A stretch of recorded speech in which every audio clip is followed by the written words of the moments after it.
What is going on, guys? It is the Poke King, and I'm back with another banger. Today, we're going to take a look at a deck that I've been playing a little bit with, and honestly, I'm having an awesome time. It's one of the better matchups to go against Charizard. Obviously, of course, depending on if you're going first or second, and we're going to be playing Esparthra-EX. So let's get into this deck profile, and if you haven't played this deck, it is pretty good. There is some cool combos. So let's start off with the first Pokemon.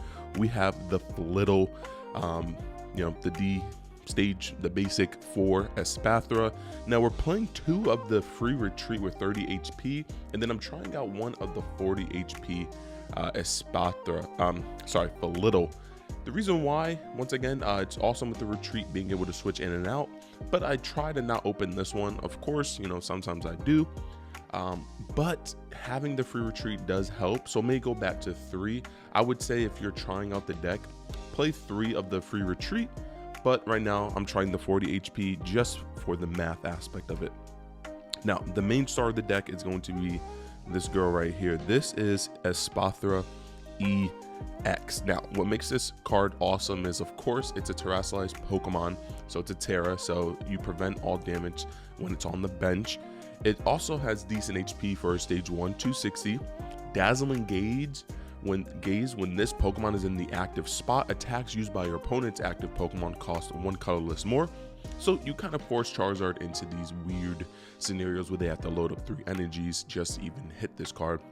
Because it's grass, of course, Charizard is weak to Esparthra, so we're able to take advantage of that. And sideball, as long as you have 3 energy, if they have 3 energies on the Charizard and you have 2 on your Esparthra, you get the KO. So this card can make a lot of road decks also have weird matchups, anything like Great Tusk Mill, Future Box, Miraidon. This card is awesome, so it's the main card of the show. We're then playing 2 Shuppets. Right here we have 2 of these Shuppets. I'm not really using it for attack, it's more just to evolve into the Bayonet support line. We're playing 1 Lost Origin Bayonet. This allows you to pretty much at the end of the game not lose to like an Iono or a Roxanne, so extremely good. I do like this Bayonet, honestly, and I did a cool little play with that. We have 2 Bayonet EX. Late game against Chen Pao, you can shut them down with any of their superior energy retrievals. In the beginning of the game, if you're going first and you can get out a Shuppet and evolve into a Bayonet on your second turn, you can lock Charizard out on the rare candies, and then they have to go through their Charmeleons.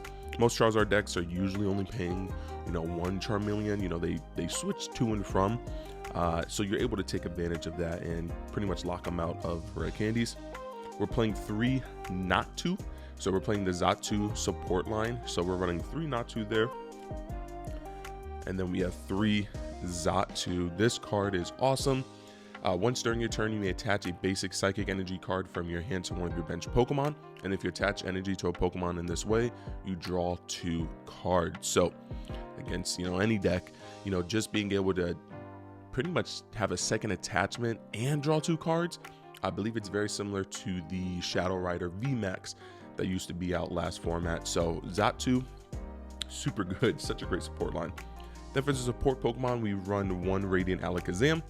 Once again against Charizard, if they stick out a bigger Pokemon like a Rotom, you can basically boss it out, stick it there, don't let them evolve, and just keep doing 30 damage with the Bayonet EX. And then you use Painful Spoons to move around damage counters, so he helps out with the math a lot. We're playing the 1 of Spiritomb. Once again, same thing, you item lock Charizard, and they're gonna just try and Rotom as quick as they can every turn, or Cleffa to try and get to the Charmeleon. So here we stop them and slow them down. You slow down Stall, people can't Lumineon in the Lugia matchup, so this card is very nice, very good. And then we're playing the 1 of Cleffa, free retreat, so it's awesome to start with, and then of course Grasping Jaw. With this deck, kind of what you want to do is, similar to Charizard, set up with the Puffins, Ultra Balls, and set up a lot of your basic Pokemon and protecting your bench. And then when you're ready to start attacking and kind of manipulating the board, that's when you start to evolve and then putting out the 2 prizers. So you stay 1 prize for as long as you can until you're able to then take advantage. We play 1 mana fee. Everything's very small, so we don't want to get Greninja sniped. Now, of course, the Esparthra-EX can't be hit when they're on the bench by any damage, but Wave Veil, using of mana fee, we want to protect any of, Zatu's 100 HP. We want to make sure that anything that's not evolved, like I said, doesn't get knocked out. And then a lot of decks aren't playing this, but I'm playing it. I think the deck can get destroyed by a turn 2 Sableye. They could take like 3 prizes and then you're pretty much done. So what I do with Jirachi is I personally like to play this card. I'd rather have it than not have it. Okay, so this is what we're playing for the supporter lineup. It's pretty simple. We're playing 4 Professor's Research. We are playing 4 Iono. Very kind of similar with the Iono aspect to like how Guardy is. Later in the game, we just want to disrupt hands, and you can item lock, or you can just go crazy with Esparthra, and then they can't find the extra energy to attack. And then simple, we play 2 Boss's Orders. So we're going to be running 4 Ultra Ball. Keep these in your hand, of course, to search out the Bayonet-EX, or the Esparthra, or the Zatu.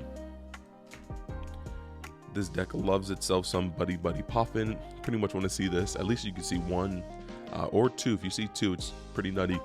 Buddy Buddy Poffin, just really good, of course. Way better than Battle VIP Pass.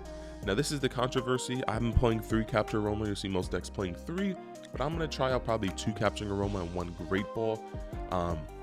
Sometimes Capturing Aroma can not hit the one that you want. I've been getting lucky and hitting, heads when I need to get heads to get the evolution, or tails to get the basic. But I think 2 Capturing Aroma and 1 Great Ball just gives you that diversity. And Great Ball is still pretty decent in the deck because of how many Pokemon you do play. We're playing 2 Super Rod. Later in the games, you want to shuffle back in your Espathras or even any of your energy, so you can just draw off an Iono and then Zatu to draw more cards. We're playing 1 Rigid Band. Rigid Band's really good, of course, for all the Bayonet-EXs and the Esparthra. They take 30 less damage when it's a stage 1 Pokemon. And then we're playing the Big Daddy Hero's Cape. It gives an extra 100 HP to the Esparthra, so it allows you to pretty much hit 2 Charizards in, 1 turn and the second turn for knockout, and then they can't knock you out on the first Charizard crackback. So Hero's Cape is so good. And then we're playing 2 Pokemon League Headquarters, for like any of the rogue basic decks, whether it be anything from like Reggie's to Great Tuskmill, to even Future Hands, Miraidon, Lost Zone, of course, for any Lost Box deck, or even like any Giratina decks are trying to like Abyss Seeking. They can't just jet energy and then start Abyss Seeking, so this makes the math for the energies weird. And then for the energies, we're running 11 Psychic Energies, so we got 6, 9, 11 energies right there. Hey guys, so that was my take on the Esparthra-EX deck. Now, you can change things here and there, maybe play 1 less Bayonet-EX, maybe find room for like a Pokegear, because late game, or even in the beginning of the game, sometimes you'll draw off Ionos, these weird hands that don't allow you to progress the board state, or even just, refresh your hand with another Iono or a research. You draw like a boss and have nothing to do. So I would tweak around with the deck, see the things you like and don't like. Let me know in the comment section down below some of the things that you think I should change or I should add. Make sure to like, comment, subscribe, become part of the Poke Kingdom. It's been your king. Peace.